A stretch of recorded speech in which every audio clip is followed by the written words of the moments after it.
Right now, we set Sting free on Countdown. Free, set them free. Free, free, set them free. Free, free, set them free. Well, Sting, welcome to the show. When you were talking about the start of this whole venture, what did you actually have in mind? Largely what I've got now.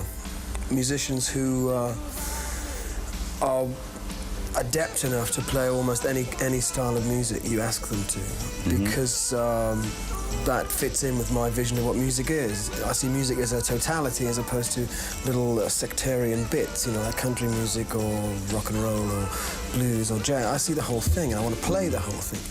So these musicians have allowed me to realize that dream of playing just about anything, and our show runs the gamut from cabaret to, you know, I don't know what.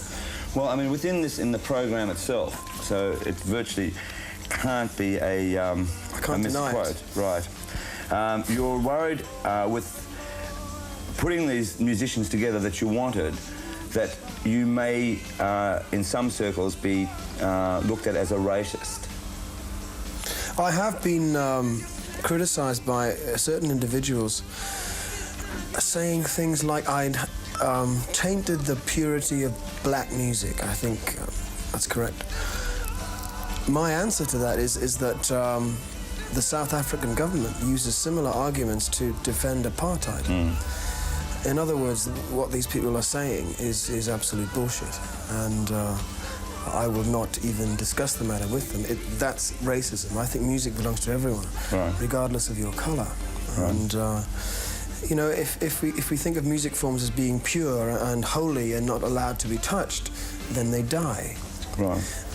My whole thing about pop music being dead, I keep being quoted on this. If pop music continues just to borrow from itself, from its own history, then of course it will die.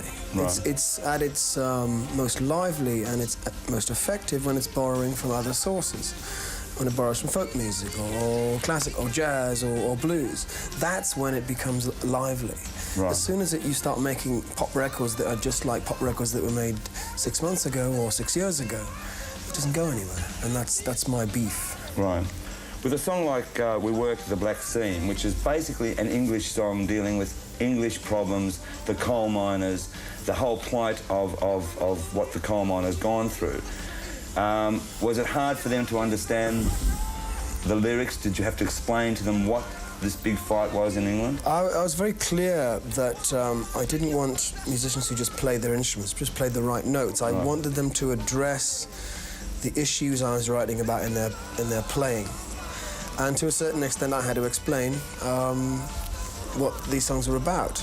And having done that, it was very easy. They're not just songs that rhyme. No. They are about specific issues, and so I demanded that they address those issues, and they were very pleased to do that. Yeah, I mean, they're glad of being stretched in a way that they haven't been stretched before. The musicians really like that. When you take them out of a position where they're comfortable and you put them somewhere where they're slightly uncomfortable, and then they become expert at that. That's very satisfying. It's good for me too. I'm learning from them, and they're learning from me, hopefully. The black seam together. I've always seen you very serious more than anything else. You seem far more relaxed now and a lot happier. And quoting Trudy, she said that the moment you started with this band, that you in fact had become a different person. I think it's been a very good year for me in every sense, both musically, socially, in my personal life. And that's obviously reflected in how relaxed I am. You know, I think 7 years as a member of the police in that sort of meteoric rise that we had was very difficult.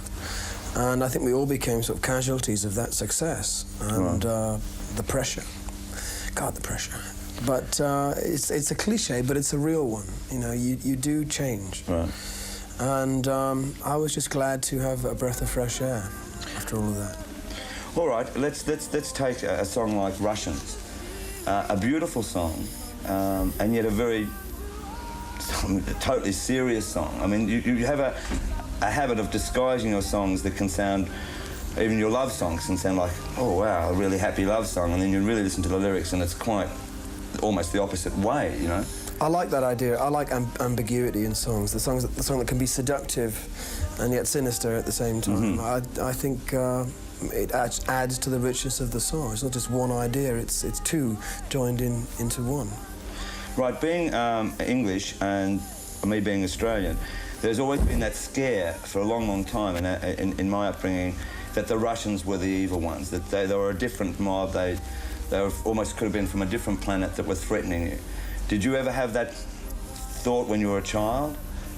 Or that teaching that perhaps they were supposed to be evil? I think I'm open to the same conditioning as everyone else, you know, and through the media, through the way our entertainment is thrown at us. You know, I think a film like Rambo, Red Dawn, all these Chuck Norris movies where the bad guy is the evil, robotic communist, and you just have to blow him away with a machine gun to solve the world's problems, aren't terribly useful. You know, we do have the ability to destroy half the world if we want to, of the whole thing. And I think that kind of mentality is a very dangerous one, and we have to get rid of it. We have to think about people with a right to live on the planet, regardless of what they believe or the way they live. Believe me when I say to you, I hope the Russians love their children too.